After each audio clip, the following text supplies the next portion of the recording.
Now, other things to consider when creating the house rules or guidelines for your kids are these. Number 1, be sure you are where your kids are online. IM, Facebook, MySpace, etc. Have a policy requiring that you and your child friend each other. This is one way of showing your child that you are there too, and will provide a check and balance system by having an adult within arm's reach of their profile. This is important for kids of all ages, including teens. Number 2, check chat logs, emails, files, and social networking profiles for inappropriate content, friends, messages, and images periodically. Be transparent and let your kids know what you're doing and why.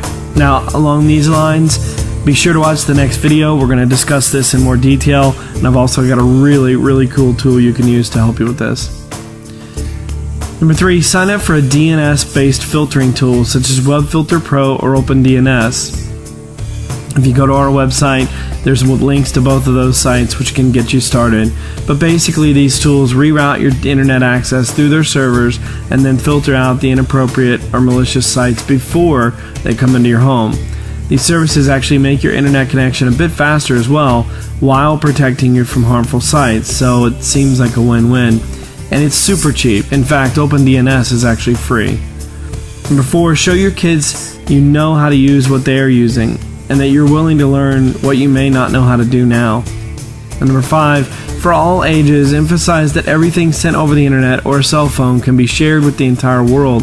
So it's important that they use good judgment in sending messages and pictures and set privacy settings on social media sites appropriately.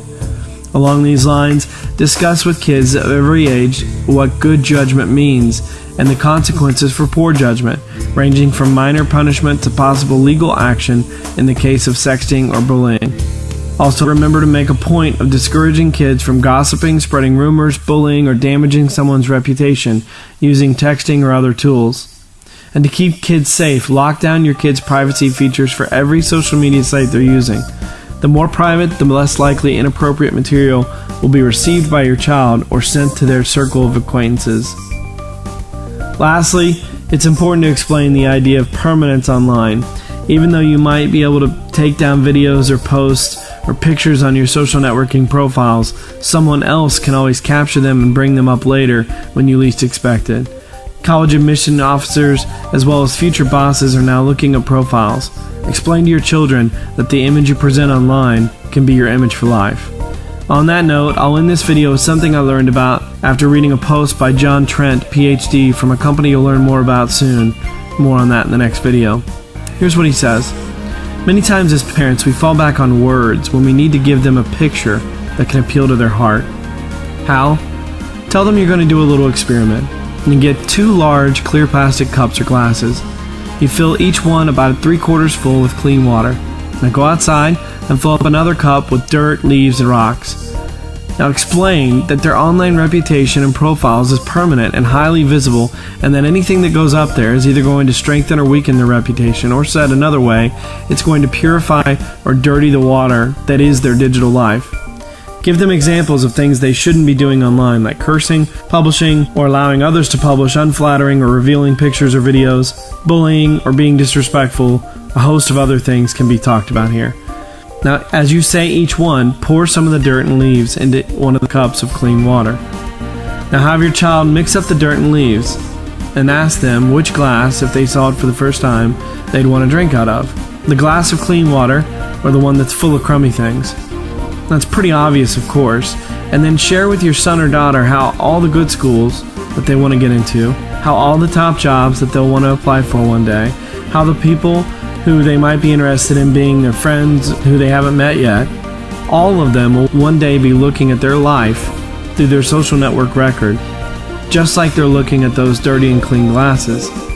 It also goes without saying that all of them would rather drink the clean water too. So it's important they keep their glass of water, their digital life, clean. That picture once shared can also be something you go back to as well if their inner horses one day pull them off track. Lauren, we need to talk about something. Do you remember when we put the dirt and rocks in the cup and talked about why we're monitoring your online behavior? Well, there's something I think we need to talk about that's muddied up the waters. Or, Andrew, great job, son.